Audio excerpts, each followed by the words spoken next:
Resource management के process में हम रिक्रूटमेंट और डी रिक्रूटमेंट की जो ऑप्शंस हैं वो देख चुके थे।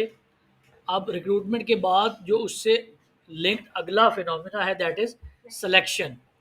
रिक्रूटमेंट को हमने ऐसे डिफाइन किया था कि when you attract the suitable candidates that is recruitment.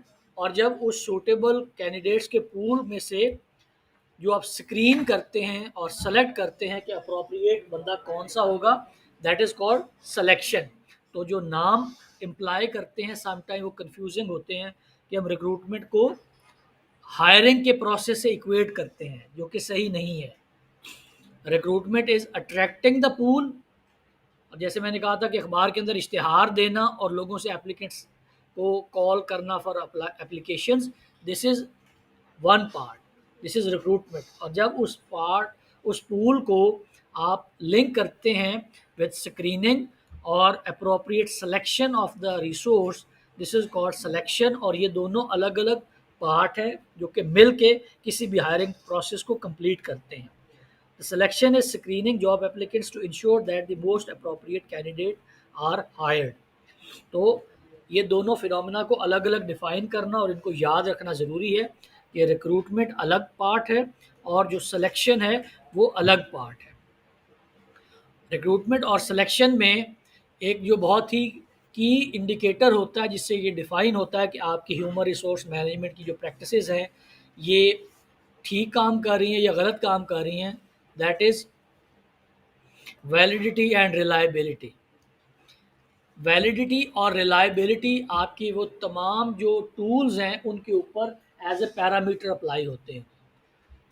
Valid का मतलब ये होता है कि, और रिलायबिलिटी का मतलब ये होता है, ये दोनों अलग अलग पैरामीटर्स हैं जिनको आपने रिक्रूटमेंट और सिलेक्शन के ऊपर और ह्यूमन रिसोर्स मैनेजमेंट के प्रोसेस के ऊपर लगाना है। वैलिड का मतलब ये होता है कि अगर आप एक अच्छा ह्यूमन रिसोर्स हायर करना चाह रहे हो तो उसके लिए जो प्रोसेस आपने डिफाइन किया है वो उस पर्पस को सर्व करने के लिए एक वैलिड और दुरुस्त तरीके के ऊपर काम कर रहा हो, दिस इज़ कॉल्ड वैलिडिटी।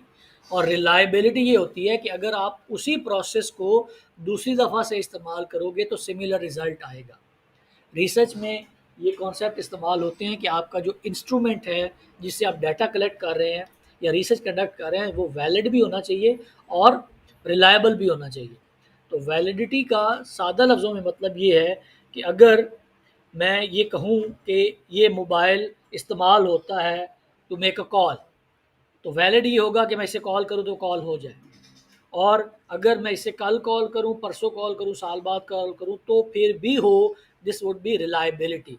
तो आपका जो इंस्ट्रूमेंट है, जो प्रोसेस टू एक्वायर या प्रोसेस टू अचीव अ गोल है, उसका सही पर्पस तक पहुंचना इज़ वैलिडिटी या वैलिड होना उसका, और उसको विद डिफरेंट इंटरवल्स के साथ डिफरेंट सोशो इकोनॉमिक कॉन्टेक्स्ट में अप्लाई करके सिमिलर रिजल्ट हासिल करना इज़ वैलिडिटी। के बाद जो दूसरा कंपोनेंट ऐड करता है उसकी डिफरेंट कॉन्टेक्स्ट में डिफरेंट सोशो इकोनॉमिक सेटिंग में सिमिलर रिजल्ट हासिल करने के लिए, दैट इज़ रिलायबिलिटी। तो फॉर नाउ सिर्फ इसका मतलब आप आसान लफ्ज़ों में ये समझ लें कि आपका जो ह्यूमन रिसोर्स का रिक्रूटमेंट और सिलेक्शन का प्रोसेस है उसके तमाम जो इंग्रेडिएंट्स हैं, तमाम जो स्टेप्स हैं, वो वैलिड भी होने चाहिए और रिलायबल भी होने चाहिए।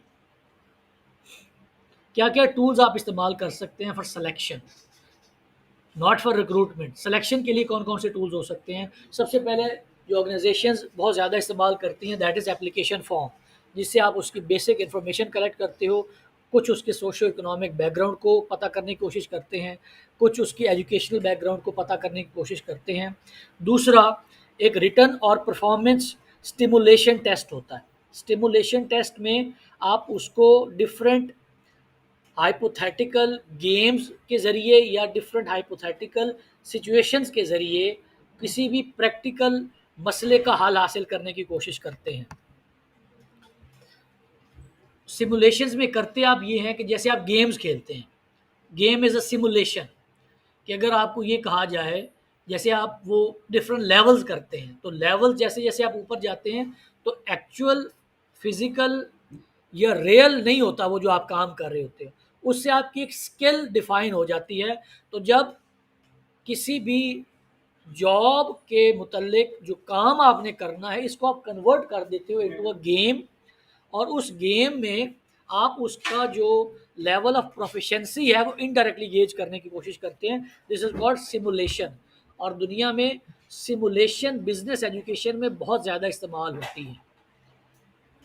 हो सकता है कुछ सालों में पाकिस्तान में भी होना शुरू हो जाए। तो किसी भी कॉरपोरेट सेटिंग का, बिजनेस इन्वायरमेंट का या बिजनेस सेटिंग का कन्वर्ट कर देना इनटू अ गेम, और उस गेम के ऊपर उसकी परफॉर्मेंस को जज करना है सिमुलेशन। या आप उससे रिटन टेस्ट ले सकते हो, फिर इंटरव्यू आप लेते हो जिससे आप उसकी पर्सनैलिटी को जज करने की कोशिश करते हैं।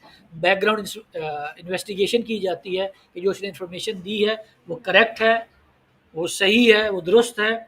और फिर जिस जॉब्स के अंदर कुछ फिज़िकल एफर्ट एक्सर्ट करना इन्वॉल्व होते हैं तो उसके अंदर आप फिज़िकल एग्ज़ाम लेते हो। तो ये वो तमाम टूल्स हैं जिनसे आप किसी भी एम्प्लॉई को सेलेक्ट करने के लिए जो प्रोसेस है इसमें इस्तेमाल आप कर सकते हो।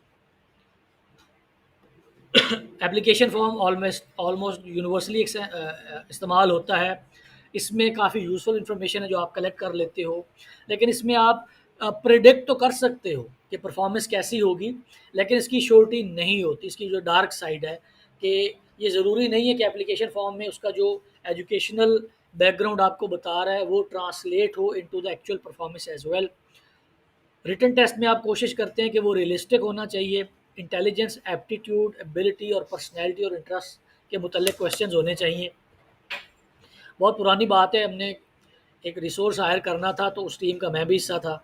तो उसमें हमने जब रिटन टेस्ट लिया तो उनसे पूछा कि आपका इंटरेस्ट क्या है, तो और उसके बाद आपने इस इंटरेस्ट के ऊपर आखिरी किताब कौन सी पढ़ी है, ये 2 सवाल थे।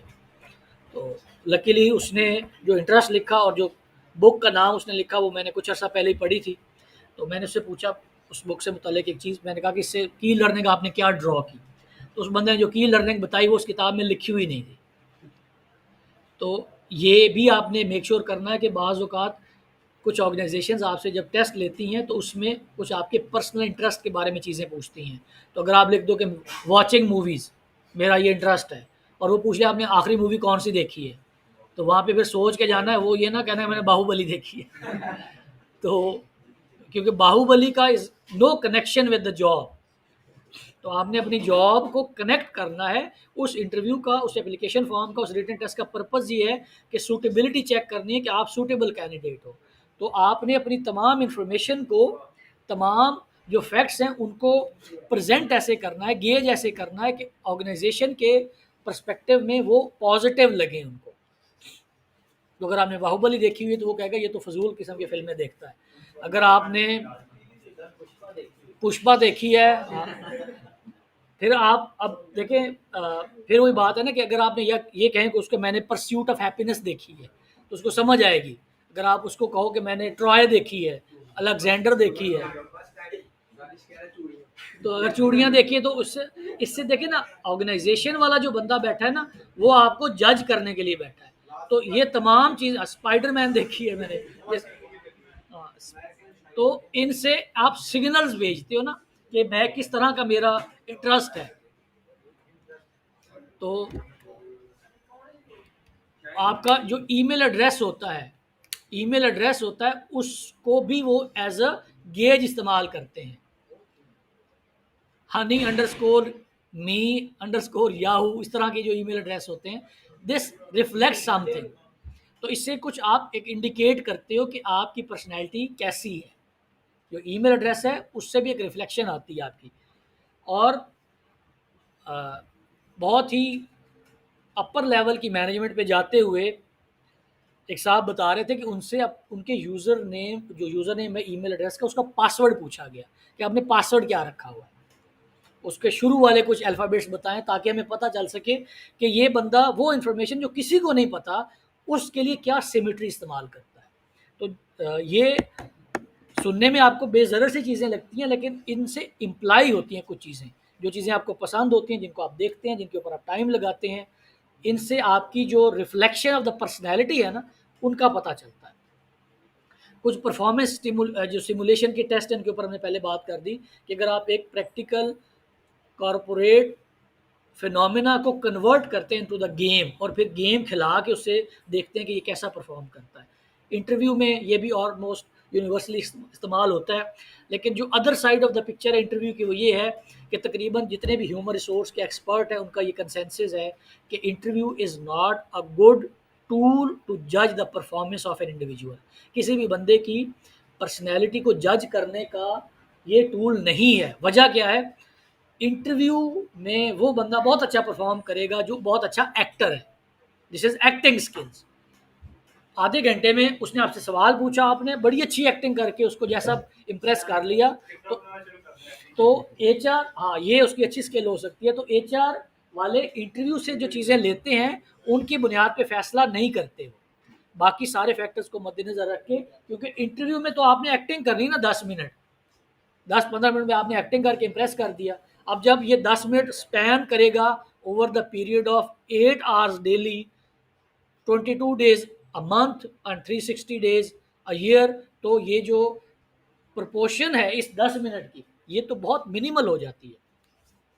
फिर बैकग्राउंड की जो इन्फॉर्मेशन उसने दी है, जैसे अब आपको खबरों में पता चलता रहता है कि जी वो डिग्री जाली थी उसकी। अगर मैं आपको डिग्री दूँ और आप कहें हाँ ठीक है डिग्री सही है, तो क्या पता वो डिग्री जाली हो। तो बैकग्राउंड इन्फॉर्मेशन की जो होती है ना, ये भी एचआर का एक बहुत ही कंपोनेंट होता है, एक इंटेग्रल पार्ट होता है कि बैकग्राउंड की जो इन्वेस्टिगेशन है वो भी करे। इसीलिए तमाम जॉब इंटरव्यूज़ के अंदर जब सिलेक्शन कर ली जाती है तो प्रीवियस एम्प्लॉयर्स में से एक ईमेल एड्रेस लिया जाता है कि आपका प्रीवियस एम्प्लॉयर का कोई एक ईमेल एड्रेस या फ़ोन नंबर दें जिससे हम वेरीफाई कर सकें। और अमूमन एचआर वाले आपके प्रीवियस एम्प्लॉयर को चेक भी करते हैं, कॉल करके पूछते भी हैं। और अगर जॉब के लिए कुछ फिज़िकल रिक्वायरमेंट हैं, ज़रूरी हैं कि आपने अगर सेल्स के लिए जाना है या आपने ट्रैवल करना है, फ़िज़िकल फ़िट होना बहुत ज़रूरी है, तो डॉक्टर्स के ज़रिए आपकी इंश्योरेंस करा के आपकी जो फ़िज़िकल एग्ज़ामिनेशन है उसको भी पूरा किया जा सकता है। दूसरा, जब भी आपने अपने प्लानिंग कर रहे हैं, एचआर की प्लानिंग कर रहे हैं, तो you do a realistic job preview. This is called RJP. RJP का पर्पज़ क्या होता है कि आप किसी भी जॉब के पॉजिटिव और नेगेटिव साइड्स को इवैल्यूएट करते हो और उसको कनेक्ट करने की कोशिश करते हो with the organisational goal. A preview of a job that provides both positive and negative information about the job and the company. और दूसरा जो एक प्रैक्टिकल टिप है आप लोगों के लिए, जब भी आप किसी भी कंपनी के लिए इंटरव्यू देने के लिए जाएंगे तो उसकी वेबसाइट ज़रूर थारोली पढ़ के जाना है आप, और आपके पास बेसिक इन्फॉर्मेशन उस कंपनी के बारे में ज़रूर होनी चाहिए। कंपनी कब बनी थी, कंपनी की कौन कौन सी प्रोडक्ट्स हैं, स्ट्रॉन्ग एरिया कौन सा है, वीक एरिया कौन सा है। और अगर थोड़ा सा ज़्यादा टाइम आपके पास है तो उसकी फाइनेंशियल स्टेटमेंट्स को भी एक दफ़ा देख के जाएं कि कंपनी के खर्चे कहाँ पे होते हैं, कंपनी पैसे कहाँ से कमाती है, और जो पैसे कमाती है उसकी कंपोजिशन क्या है। अगर आपके पास ये सारी इन्फॉर्मेशन होगी तो एचआर वाला बंदा इसको समझेगा कि ये एक सीरियस कैंडिडेट है जिसने हमारे बिजनेस मॉडल को भी समझने की कोशिश की है, जो सिर्फ नौकरी लेने नहीं आया। ह्यूमन रिसोर्स मैनेजमेंट के प्रोसेस में जो एक और एलिमेंट होता है दैट इज़ कॉल्ड, जब when the selection and recruitment हो गई है तो नाउ ओरिएंटेशन का फेज़ आता है। ओरिएंटेशन जैसे आपकी यहाँ पे हुई थी कि आप फेमिलियर कराते हो एक नए बंदे को with the culture, with the norms, with the policies. तो ओरिएंटेशन करना भी एचआर का काम होता है कि ऑर्गेनाइजेशन का एक पूरा फ़ोल्डर बना होता है जो तमाम नए एम्प्लॉयज़ को दिया जाता है। एक ट्रेनिंग का सेशन बाकायदा किया जाता है ओरिएंटेशन का, जिसमें एचआर का एक बंदा उस नए एम्प्लॉई को उसकी जॉब के बारे में ब्रीफ करता है, कंपनी के बारे में ब्रीफ करता है, जो मेजर पॉलिसीज़ हैं उनके बारे में ब्रीफ करता है, और उनको ऑर्गेनाइजेशन और जॉब से जो बेसिक इन्फॉर्मेशन रिक्वायर्ड हैं वो उनके साथ शेयर की जाती है। दिस इज़ कॉल्ड ओरिएंटेशन, और ये भी एचआर का काम होता है। Once the employees in the organisation, अब अगला जो पार्ट होगा वो होगा कि आपने उसको जो रिक्वायर्ड स्किल सेट है to perform in the organisation and to perform the job, उसके लिए उसकी ट्रेनिंग करनी होगी। ट्रेनिंग्स अमूमन दो तरह की होती है। One is called general training, जिसके अंदर आप उसकी कम्युनिकेशन बेहतर कराने की कोशिश करते हो, ये एक जनरल ट्रेनिंग है। हर एम्प्लॉय की कम्युनिकेशन स्किल्स अच्छी होनी चाहिए। कंप्यूटर के मुतालिक जो सिस्टम की एप्लीकेशंस हैं उनकी आप ट्रेनिंग कराते हो कि अगर ऑर्गेनाइजेशन के अंदर उसने काम करना है तो जो बेसिक टूल्स हैं आईटी के उनको पता होना चाहिए। एग्जेक्टिव डेवलपमेंट की, मैनेजमेंट की, पर्सनल ग्रोथ की, सेल्स की, सुपरवाइजरी की और निगोशिएटिंग की स्किल्स आप उनको सिखाते हो, टेक्नोलॉजिकल स्किल्स एंड नॉलेज को इम्पार्ट करने की कोशिश करते हो। ये इर्रिस्पेक्टिव ऑफ द फैक्ट कि वो किस फंक्शनल एरिया में काम करने आया है। आपने ये general skills being an HR manager कोशिश करनी है कि आपके एम्प्लॉयज़ के अंदर ये तमाम की तमाम स्किल्स मौजूद हों। फिर कुछ जॉब स्पेसिफिक स्किल्स होती हैं, और या उनको आप जॉब स्पेसिफिक ना भी कहें, पर्सन स्पेसिफिक स्किल्स होती हैं, तो उनकी ट्रेनिंग कराना भी एचआर के ज़िम्मे होता है। पूरी ऑर्गेनाइजेशन में जो ट्रेनिंग वाला एलिमेंट है, ये ह्यूमन रिसोर्स मैनेजमेंट के प्रोसेस का एक इंटीग्रल पार्ट है। जैसे बेसिक लाइफ वर्क स्किल्स हैं कि आपकी एक बेसिक पर्सनल लाइफ है और फिर कुछ उसकी रिक्वायरमेंट है जो कि आपकी जॉब के हवाले से, तो इनको बैलेंस कैसे करना है। कस्टमर की एजुकेशन करना, डाइवर्सिटी और कल्चर को कैसे मैनेज करना है, उसकी अवेयरनेस देना, ये एचआर का काम है। रेमिडियल राइटिंग, ये भी एचआर का काम है। Managing change, leadership, product knowledge, public speaking, presentation skills, safety, ethics, sexual harassment, team building, wellness and others. ये तमाम वो स्पेसिफिक स्किल्स हैं जो कि हो सकता है कि आप जिस एरिया में काम करते हैं उसके लिए आपको चाहिए हो, या एक पर्सन जो कि आपकी ऑर्गेनाइजेशन के अंदर आया है, ये मिनिमम स्पेसिफिक पर्सनल स्किल्स हैं जो कि उसके पास होनी चाहिए। ट्रेडिशनल तरीका क्या है ट्रेनिंग कराने का? On the job training. Pakistan में नॉर्मली यही होता है कि एक बंदा आ गया, अब वो जॉब पे आ गया, काम करने लग गया। अब जब वो काम करने लग गया तो अब आप उसको बताओ कि ये काम तुम्हें करने के लिए ये तरीका करना पड़ेगा, ये तरीका इस्तेमाल करना पड़ेगा। This is called on the job training, कि जॉब के ऊपर बैठे हुए ऑन हिज और हर वर्क स्टेशन आप उसको बताते हो कि आपको जॉब करने के लिए ये स्किल्स रिक्वायर्ड हैं। सेल्स का बंदा है तो उसकी ऑन द जॉब ट्रेनिंग क्या होगी कि जो सेल की गाड़ी गई है, जो सेल्समैन और ड्राइवर गया, उसके साथ भेज दिया जाए। अब सेल सीखनी है तो जाओ मार्केट में सीखो। This is called on the job training, कि जो आपकी बेसिक जॉब है, जो आपका बेसिक काम है, उसको परफॉर्म एक्चुअली आप करें और उसी से सीखें। This is called on the job training.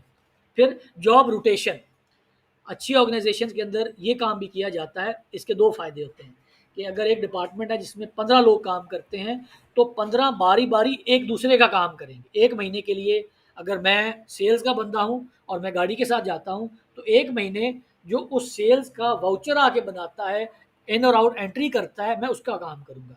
फिर जो इन एंड आउट एंट्री वाला बंदा है वो सेल्स पे जाएगा। तो इसी तरह से जॉब रोटेट की जाती है, ताकि एक तो डिपेंडेंस ख़त्म हो जाए, कुछ एम्प्लॉयज़ जो एक ही काम कर रहे हैं उनके ऊपर डिपेंडेंस ख़त्म हो जाए, उनके ऊपर इन्हिसार ख़त्म हो जाए, और दूसरा बैकअप बन जाएगा कि अगर एक बंदा एक दिन नहीं आया तो उस 15 लोगों की टीम में तकरीबन सबको ही पता है कि ये काम क्या करता था, तो उसकी जगह वो काम भी कर लेगा।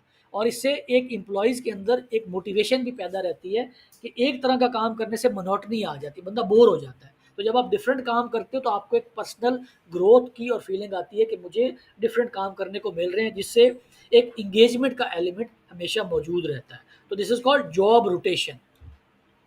ये भी एक अच्छा टूल होता है जिससे आप एम्प्लॉयज़ की स्किल बढ़ा सकते हो। फिर मेंटरिंग एंड कोचिंग, अब ये भी एक ट्रेडिशनल तरीका है कि जैसे पाकिस्तान में भी हैं, पूरी दुनिया में, इंडिया में तो बहुत ही ज़्यादा हैं, कुछ ऐसे ट्रेनर्स हैं जिनका काम ये है कि वो ट्रेनिंग कराते हैं। पाकिस्तान में किसी ट्रेनर का नाम पता है आप? एनी ट्रेनर जो ऑर्गेनाइजेशन के अंदर ट्रेनिंग कराता हो?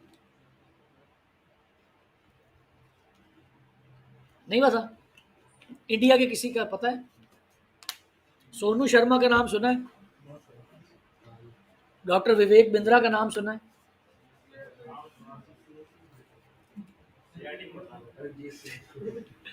अच्छा। पाकिस्तान में अशरफ चौधरी, उनका नाम सुना है? स्पीकर है ये। ट्रेनर और मोटिवेशनल स्पीकर भी दो अलग अलग चीज़ें हैं। कैसर राजा का नाम सुना है? कैसर अहमद राजा। कैसर अब्बास का नाम सुना है?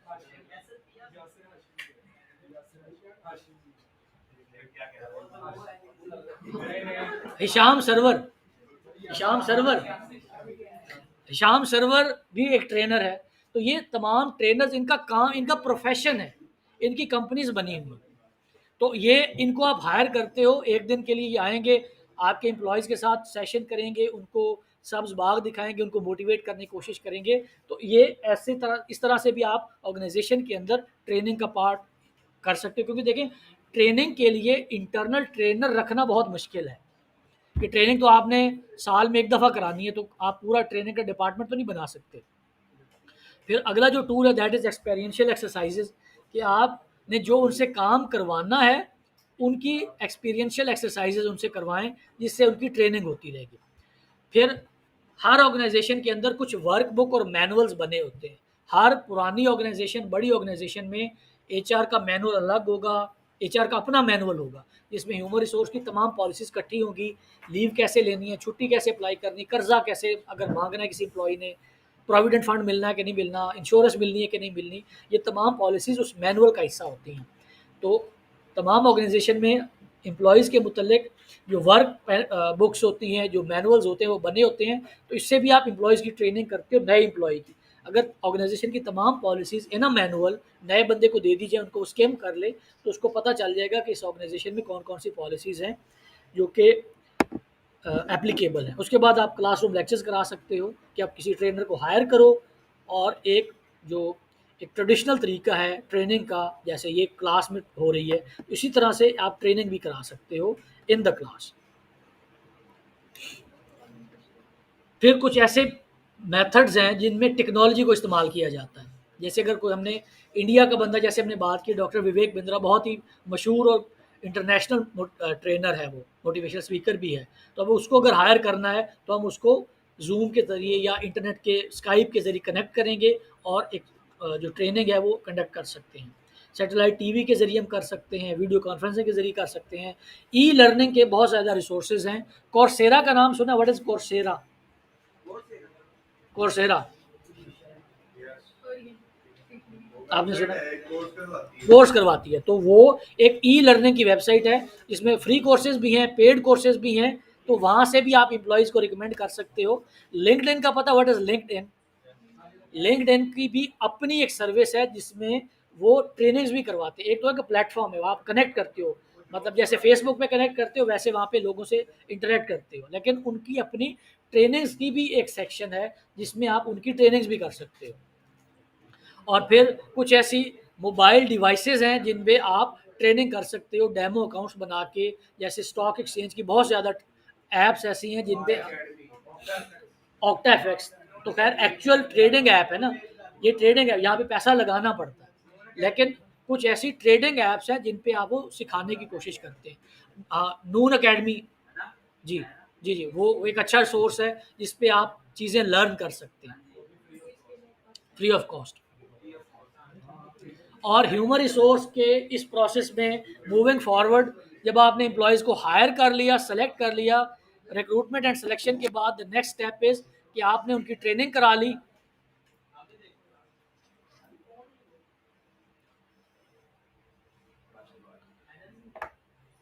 जब उनकी ट्रेनिंग करा ली, अब उनके लिए अब द नेक्स्ट स्टेप इज़ कि आपने जो कॉम्पिटेंट और हाई परफॉर्मिंग एम्प्लॉयज़ हैं उनको रिटेन कैसे करना है। अब रिटेंशन के लिए ज़रूरी ये है कि सबसे पहले आपके पास एम्प्लॉय की मैनेज जो परफॉर्मेंस है उसकी मैनेजमेंट का प्रोसेस होना चाहिए। हाई परफॉर्मेंस को और लो परफॉर्मर को अलग कैसे करेंगे? सबसे पहले तो आपके पास की परफॉर्मेंस इंडिकेटर्स होने चाहिए। बीइंग एचआर मैनेजर, आपकी जो एक और रिस्पॉन्सिबिलिटी होगी वो ये होगी कि हर जॉब का की परफॉर्मेंस इंडिकेटर डिफाइंड होना चाहिए। अगर एक सेल्स वाला बंदा है तो सेल्स का की परफॉर्मेंस इंडिकेटर क्या है, वो क्या करेगा तो हम कहेंगे ये अच्छा सेल्समैन है, वो क्या नहीं करेगा तो हम कहेंगे ये बुरा सेल्स मैनेजर है या सेल्समैन है। तो की परफॉर्मेंस इंडिकेटर्स को पहले सेलेक्ट करना, फिर उनको अप्लाई करना through employee performance management system is the job of an HR manager, जिसमें आप उनकी जो परफॉर्मेंस के स्टैंडर्ड्स हैं उनको पहले स्टैब्लिश करते हैं और फिर एम्प्लॉयज़ की परफॉर्मेंस को उनके ऊपर इवेलुएट करते हो। तो वो होगा कि आप केपीआईज बनाएं। हर अच्छी ऑर्गेनाइजेशन में केपीआईज बने होते हैं कि ये जॉब है, इसका क्या की परफॉर्मेंस इंडिकेटर है। आप स्टूडेंट्स हैं, आपका केपीआई क्या है? आपका सीजीपीए। आप ऑर्गेनाइजेशन के अंदर मार्केटिंग के हेड हैं, आपका की परफॉर्मेंस इंडिकेटर क्या है कि आपकी सेल्स कितनी होगी। एचआर के लिए की परफॉर्मेंस इंडिकेटर क्या होता है? मिसाल के तौर पे कि एम्प्लॉय टर्नओवर कैसा है, एम्प्लॉय सेटिस्फैक्शन कैसी है। एम्प्लॉय टर्नओवर का मतलब ये होता है कि कितने लोग आपको छोड़ के जाते हैं, कितनी देर बाद छोड़ के जाते हैं। अच्छी ऑर्गेनाइजेशन में जो टर्नओवर का रेट होता है ये बहुत कम होता है, बहुत नीचे होता है, कि लोग वहाँ पे स्टिक करते हैं, वहाँ पे काम करते हैं और उसको छोड़ के जाना पसंद नहीं करते। तो एचआर की जॉब का एक और जो इंटेग्रल पार्ट है that is employee performance management. Standard बनाना है कि किस पे इसको जज करना है और फिर उसको इवेलुएट करना है, और ये चैलेंजिंग होगा। लास्ट क्लास याद है, सोर्स एम्बेगुइटी और पाथ डिपेंडेंस दोनों यहाँ पे अप्लाई होंगी। जब हमने कहा था कि बाज़ औक़ात आपको कामयाबी का तो पता चल जाता है, कामयाब तो हो गए, किस वजह से हुए, सोर्स नहीं पता चलता। और पाथ डिपेंडेंस वाला कॉन्सेप्ट यहाँ पे अप्लाई होगा कि आपको ऑर्गेनाइजेशन के अंदर जो परफॉर्मेंस है उसको, जो उसकी इनपुट है, प्रोडक्टिविटी को कॉज करने वाली जो इनपुट है उसको गेज करना एक बहुत ही चैलेंजिंग टास्क होता है। The next important element of human resource management process is performance appraisal method। हर साल तमाम अच्छी ऑर्गेनाइजेशंस में एचआर ये प्रोसेस रन करता है जब एम्प्लॉयज़ को तमाम की परफॉर्मेंस इंडिकेटर्स के ऊपर खुद कहा जाता है, जिसे called self assessment. Self assessment क्या होता है कि मुझे कहा जाए कि मैं एक टीचर हूँ, मैं क्लास में पढ़ा रहा हूँ, तो मैं खुद बताऊँ कि मैंने 5 की परफॉर्मेंस इंडिकेटर हैं, इनके ऊपर कैसा परफॉर्म किया है। मैं क्लास पे टाइम पे आया हूँ, मैंने सिलेबस कंप्लीट किया है, स्टूडेंट्स ने उन बातों को समझा है, स्टूडेंट्स के अच्छे नंबर आए हैं और स्टूडेंट की ओवरऑल सेटिस्फेक्शन है विद द कोर्स। ये 5 परफॉर्मेंस इंडिकेटर्स हैं, ये बन गए। अब इसके बाद जब ये कोर्स ख़त्म हो जाएगा तो मुझे खुद कहा जाएगा कि आप खुद बताओ कि आपने इन पे कैसा परफॉर्म किया। जब मैं खुद उस पर बताऊँगा, परफॉर्मेंस अप्रेजल का एक साइकिल ये चलेगा। जब मैं खुद ये बता दूंगा तो इसके बाद ये बात ऊपर जाएगी जो इमीडिएट सुपरवाइजर उसके पास, वो फिर इसको इवेलुएट करेगा। वो इवेलुएट हो सकता है आप लोगों से पूछ के करे कि ये बंदा ये दावे कर रहा है, ये सही कह रहा है, क्योंकि आप कस्टमर हो इस केस में। तो इसको अप्रेजल सिस्टम कहा जाता है, जिसमें एम्प्लॉय को खुद कहा जाता है कि तुम खुद बताओ, सेल्फ असेस करो कि तुमने कैसा परफॉर्म किया है। जब वो खुद बताता है फिर उसको उसका इमीडिएट सुपरवाइज़र वेरीफाई करता है, फिर उसका एचओडी उसको वेरीफाई करता है, और उसके बाद तीसरे साइकिल में ह्यूमन रिसोर्स मैनेजमेंट का जो परफॉर्मेंस अप्रेजल वाला बंदा होता है वो तमाम डाटा को कलेक्ट करके, अप्रेज करके, उसका एक रैंकिंग का प्रोसेस बना के उसको एक रैंक दे दिया जाता है जो कि लिंक होता है विद द इंक्रीमेंट, कि इस बंदे के 5 में से 4 नंबर अगर है तो इसको 10% इंक्रीमेंट दे दो। तो जो परफॉर्मेंस अप्रेजल होता है that is link with the annual increments. कैसे कैसे कर सकते हैं? वन मेथड कोड भी कि आप जो एम्प्लॉई है उसको कहो कि एक ऐसे लिख के दे दो, खुद लिख के दे दो कि तुमने इस साल में कैसे काम किया। Evaluator writes a description of employees' strength, weaknesses, past performance and potential, provide suggestion for improvement। Employee खुद लिख के दे दे या उसका बॉस लिख के दे दे। इसका फ़ायदा क्या है, प्लस पॉइंट क्या है? It is simple to use, आसान सा है। एक ऐसे लिखना है कि मैंने क्या काम किया साल के अंदर, मेरी स्ट्रेंथ क्या थी, वीकनेसेस क्या थी, मेरी पास परफॉर्मेंस क्या थी। सिंपल टू यूज़ है। लेकिन इसमें मसला ये है कि एक बहुत अच्छा एम्प्लॉई है, उसको लिखना ही नहीं आता। जो राइटिंग है दिस इज अ स्किल, हर बंदे में नहीं होती। तो बेसिकली ऐसे राइटिंग उसकी परफॉर्मेंस का इंडिकेटर नहीं है, ये उसकी राइटिंग स्किल का इंडिकेटर है। और हो सकता है कि बहुत ही माठा एम्प्लॉई हो, लिखता बहुत अच्छा हो, वो यहाँ पे अपनी अच्छी राइटिंग की वजह से एक अच्छा स्कोर कर जाएगा। ये वाइडली इस्तेमाल होता है, ये इस्तेमाल होता है, एचआर करता है, लेकिन इसका जो नेगेटिव एस्पेक्ट है ये भी आपको पता होना चाहिए। दूसरा तरीका क्या है परफॉर्मेंस अप्रेज करने का? That is critical incident. इसमें आप ये करते हो कि जो क्रिटिकल बिहेवियर है किसी भी ऑर्गेनाइजेशन को, जो जॉब डिफाइन की होती हैं through job analysis, job description and job specification, उसमें आप करते ये हो कि हर जॉब को करने का एक बिहेवियर डिफाइन कर लेते हो कि इस जॉब को करने के लिए सबसे अच्छा बिहेवियर क्या है। मिसाल के तौर पे आपने गार्ड रखा है, तो गार्ड के लिए आपके ख्याल में सबसे अच्छा डिफाइनिंग बिहेवियर पैटर्न कौन सा होगा, जिससे डिफाइन होगा ये गार्ड अच्छा या बुरा है? विजिलेंट हो, पंक्चुअल हो, अवेलेबल हो, एक्टिव हो, एफिशिएंट हो। तो ये तमाम वो फैक्टर्स हैं, क्रिटिकल बिहेवियर्स हैं, जिनसे आपने किसी भी जॉब को इफेक्टिव और इनइफेक्टिव में डिवाइड कर लिया। अब इनके ऊपर आप उस एम्प्लॉय को जज करोगे कि किसी भी जॉब को परफॉर्म कर, मिसाल के तौर पे टीचर है, तो टीचर के लिए आपने डिफाइन कर दिया कि ये 5 चीज़ें उसके अंदर होंगी तो ये अच्छा टीचर होगा। अब उन पांचों के ऊपर आपने इसको जज कर दिया कि 5 ऐसे बिहेवियर जो कि इस जॉब को परफॉर्म करने के लिए क्रिटिकल हैं, उनको आपने डिफाइन कर दिया, जो कि सेपरेट करते हैं इफेक्टिवनेस को और इनइफेक्टिव होने को।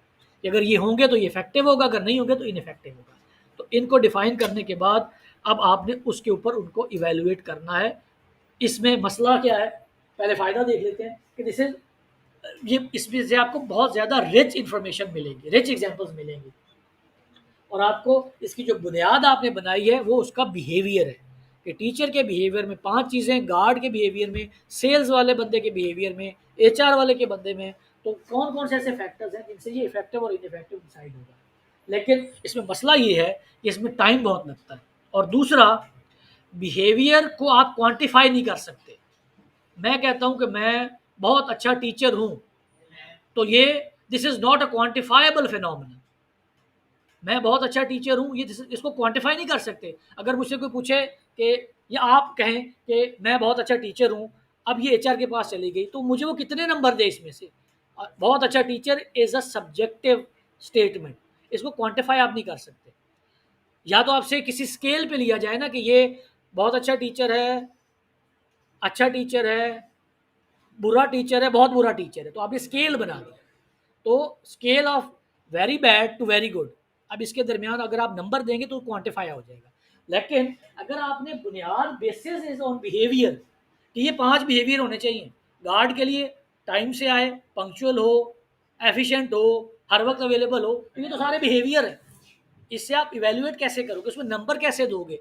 अगर आपके ऑर्गेनाइजेशन में 1000 गार्ड है, तो ये 1000 गार्ड का आप डाटा कैसे कंपाइल करोगे, उनकी वैल्यूएशन कैसे करोगे। ठीक है, लेकिन अगर ऑर्गेनाइजेशन छोटी है, टीम छोटी है, तो this is very good option to evaluate employees. अच्छा, अब जो मसला बिहेवियर वाले में था, उसको हल करने के लिए the next performance appraisal method is graphic rating scale. इसमें आप ये करते हो कि you set the performance factors and an incremental scale, evaluator go down the list and rate employees on each factor. आप उनको लिस्ट करते हो on the incremental scale. Incremental क्या होता है, व्हाट इज इंक्रीमेंटल स्केल, पता है किसी को। Incremental scale, what is incremental scale. Increment होता है ना, बढ़ना। Incremental scale is 1 2 3 4 5 6, this is incremental scale. तो आप उनके अंदर, हर जॉब के अंदर परफॉर्मेंस फैक्टर्स देखते हो। सेल्स के लिए आपने कहा मेरा सेल्स मैनेजर है, मैंने इसकी परफॉर्मेंस जज करनी है, आप कहोगे इसने सेल्स कितने की, प्रॉफिट कितना हुआ, प्रोडक्ट्स कितनी बिकी। तो दीज आर फैक्टर्स जिससे आप उसकी सेल्स की परफॉर्मेंस को जज कर रहे हो। अब इनको आपने एक इंक्रीमेंटल स्केल के ऊपर डाल दिया कि अगर इसने पिछले साल के मुकाबले में सेल्स में इजाफा किया है, लाख का इजाफा है, 50,000 का इजाफा है, तो स्केल 1 है। 2 लाख का इजाफा है तो स्केल 2 है। तो now you have used N incremental scale. Scale होता है, जैसे स्केल आपने देखा होगा उसके ऊपर सेंटीमीटर्स मिलीमीटर्स लगे होते हैं। तो स्केल इज फ्रॉम 1 to 10। तो दिस प्रोवाइड्स क्वांटिटेटिव डाटा, इसमें आपको नंबर मिल जाता है कि कौन से ऐसे फैक्टर्स हैं जिनसे डिफाइन हो रही है ये जॉब, और उस फैक्टर्स को आपने क्वांटिफाई कर दिया, उन फैक्टर्स को आपने न्यूमेरिकल नंबर दे दिया। लेकिन अब इसका जो ड्रॉबैक है ये है, जो पिछले वाले हमारी जो टाइप थी उसका पॉजिटिव साइन था कि उसमें आपको बिहेवियर का पता चल रहा था, यहाँ पे आपको बिहेवियर का पता नहीं चलेगा। सेल्स कर रहा है लेकिन क्या कस्टमर के साथ इसने अच्छी डीलिंग की या नहीं, ये नहीं पता चल रहा। इसमें आपको सिर्फ क्वांटिफाइबल नंबर पता चल रहा है। ठीक है, हमने दो देखे, क्रिटिकल इंसिडेंट इसमें आपने बुनियाद बिहेवियर को बनाया, और ग्राफिक रेटिंग स्केल में आपने नंबर्स को बनाया। अब जो अगली टाइप है, दिस इज दोनों को मर्ज कर दिया आपने, बिहेवियरली एंकर्ड रेटिंग स्केल, जिसमें आप कंबाइन करते हैं वो दोनों फैक्टर्स जो कि क्रिटिकल इंसिडेंट में इस्तेमाल हुए हैं और ग्राफिक स्केल में इस्तेमाल हुए हैं, और इसमें आप एक्चुअल जॉब बिहेवियर और उसकी परफॉर्मेंस को जज करते हो। This is focus on specific and measurable job behaviour. इसका जो फोकस होता है वो मयरेबल और क्वांटिफाइबल बिहेवियर के ऊपर होता है। लेकिन इसका मसला ये है कि ये डेवलप करना, it required lot of energy and lot of resource जिससे ये डेवलप होता है, और टाइम कंज्यूमिंग बहुत ज़्यादा होता है, क्योंकि इसमें आपने दो टाइप ऑफ जो परफॉर्मेंस अप्रेजल मेथड्स हैं उनको इस्तेमाल करते हुए एक नया बिहेवियरली एंकर्ड रेटिंग स्केल बनाया है। The next type of performance appraisal is multi-person comparison. Employees are rated in comparison with others in the work group. आप employees को जज करते हो उसी ग्रुप के अंदर मौजूद दूसरे employees को।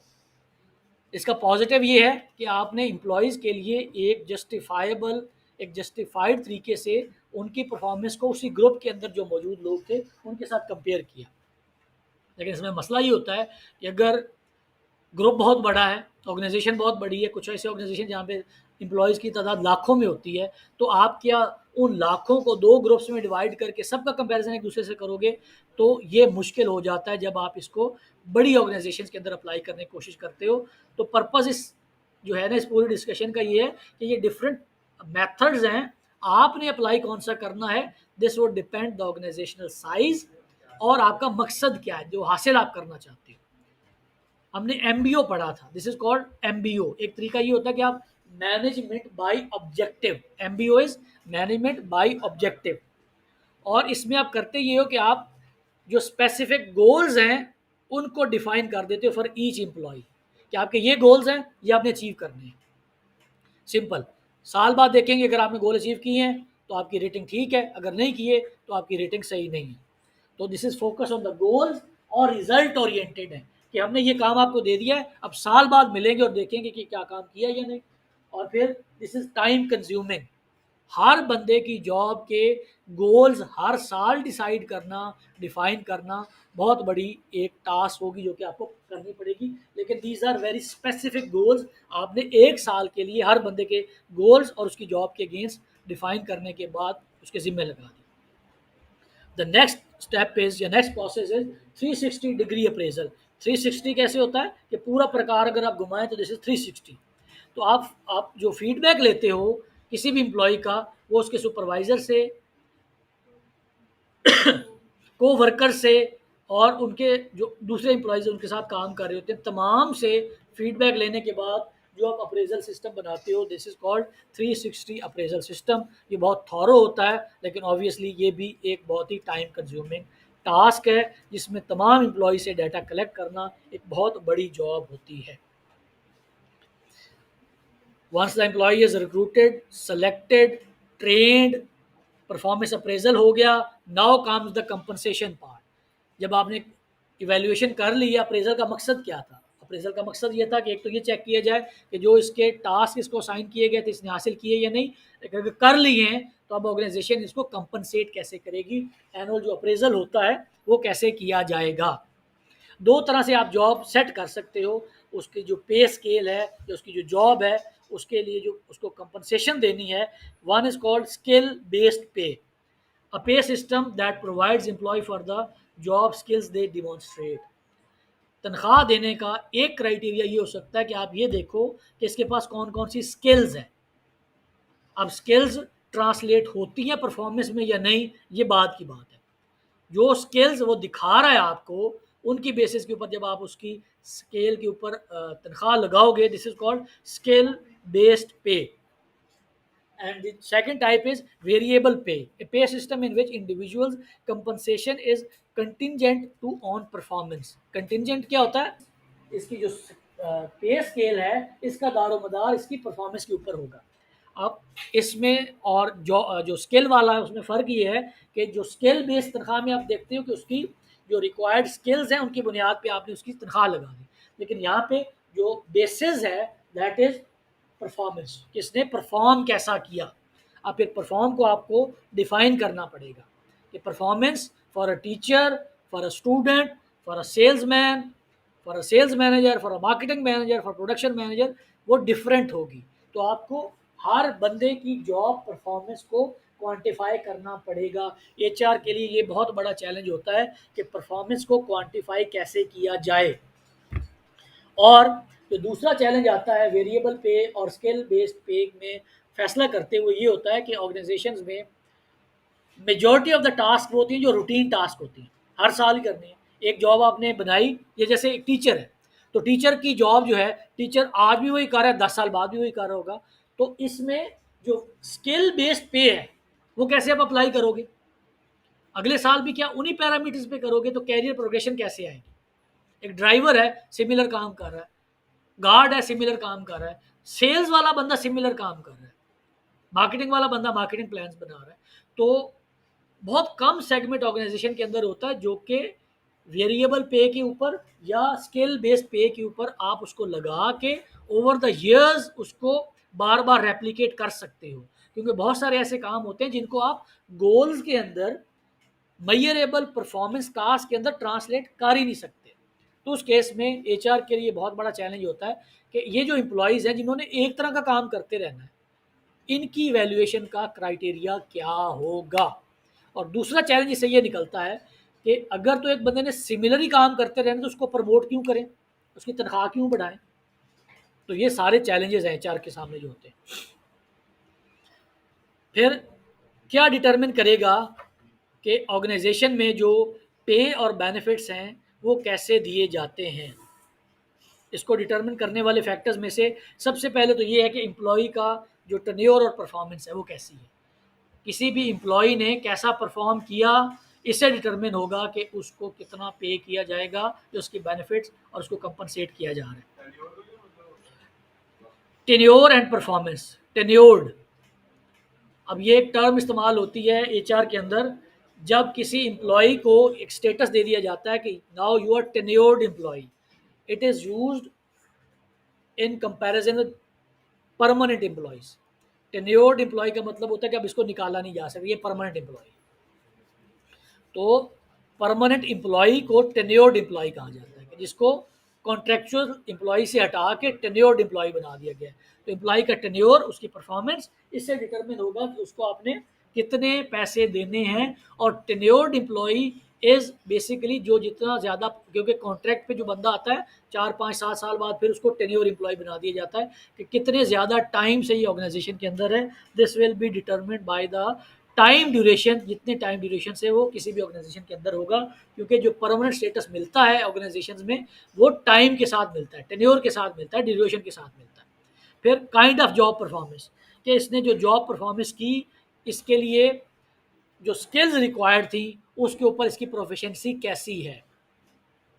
काइंड ऑफ बिजनेस, अब ये बहुत इंपॉर्टेंट एलिमेंट इस वजह से है, जैसे मैंने पहले भी कहा था कि आपने जब भी अपने कैरियर के बारे में सोचना है, किसी कंपनी के बारे में सोचना है, तो किस बुनियाद के ऊपर फैसला करना है कि मैंने किस लाइन को टो करना है, किस फंक्शनल एरिया में काम करना है।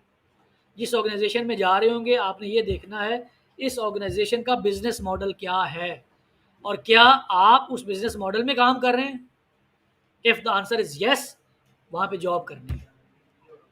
तो किस बिजनेस में है वो कंपनी, और क्या आप उस बिजनेस से पैसे कमाने वाले यूनिट पे काम कर रहे हैं या नहीं।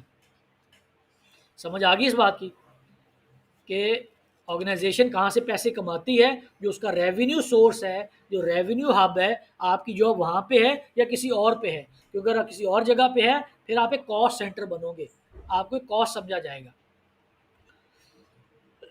और अगर रेवेन्यू हब पे है इसका मतलब है कि आप एक रेवेन्यू सोर्स हो। उसके बाद यूनियन, लेबर यूनियंस अवेलेबल हैं, अलाउड हैं या नहीं है, इससे भी फ़र्क पड़ता है। क्योंकि जहाँ पे यूनियंस होंगी, उसामा अटेंडेंस के रजिस्टर लें, अगर यूनियंस होंगी तो एम्प्लॉयज़ के पास एक एक्स्ट्रा राइट होता है कि वो अपने ऑर्गेनाइजेशन के साथ निगोशिएट कर सकते हैं। जहाँ पे यूनियन नहीं होगी तो एम्प्लॉयज़ के पास कोई राइट नहीं होगा। मैनेजमेंट की फ़िलॉसफी क्या है, मैनेजमेंट क्या ज़्यादा तनख्वाहें देना चाहती भी है कि नहीं, जोग्राफिकल लोकेशन कैसी है। बड़े शहरों में अमूमन तनख्वाहें ज़्यादा होती हैं। कंपनी की प्रॉफिटेबिलिटी है कि नहीं, कंपनी खुद मुनाफा कमा रही है कि नहीं, आपको कहाँ से देना है, उसने अपने मुनाफे से ही देना है। साइज़ ऑफ द कंपनी, इससे भी फ़र्क पड़ेगा। क्योंकि अगर छोटी कंपनी है, 10 एम्प्लॉयज़ हैं, तो उनको अगर 10% इंक्रीमेंट लगा दिया जाएगा तो टोटल इम्पैक्ट नहीं आएगा।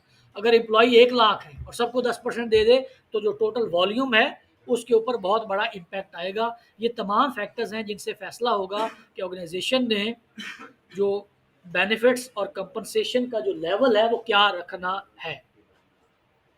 Contemporary issues and human resource management, कुछ ऐसे मसाइल जो कि ह्यूमन रिसोर्स मैनेजमेंट में काम करते हुए मौजूदा दौर आज के हालात में आपको पेश आते हैं।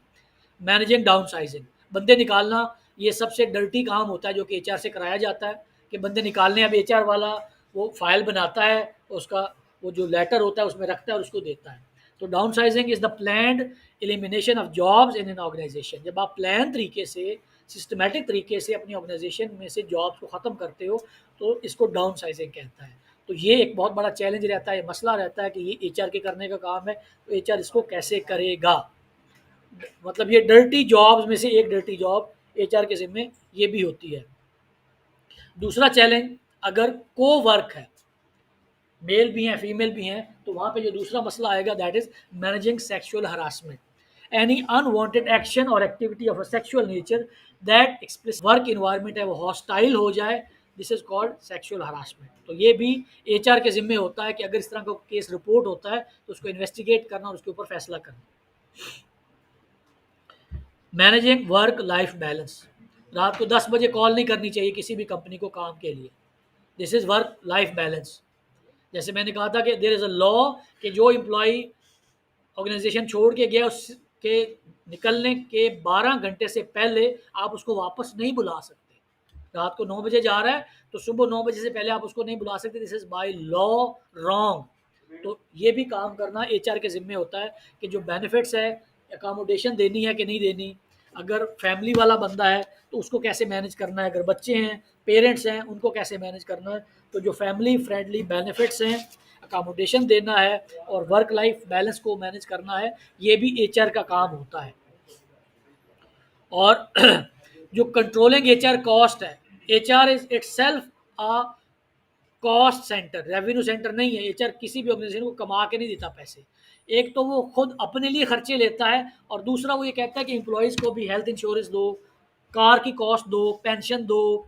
तो ये सारे जो कॉस्ट होती हैं इनको मैनेज करना और अपर मैनेजमेंट से इनका अप्रूवल लेना भी एचआर के लिए एक चैलेंज रहता है, क्योंकि वो कहेंगे आप जब भी आते हो तो खर्चे वाली बात लेके आ जाते हो। तो being an HR manager you are employee champion, आपने एम्प्लॉयज़ का केस लड़ना होता है हायर मैनेजमेंट के सामने।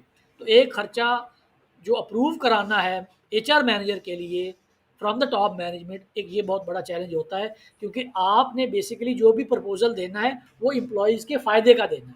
अब फ़ायदा विदाउट द कॉस्ट तो नहीं आएगा, मुफ्त में तो नहीं आएगा।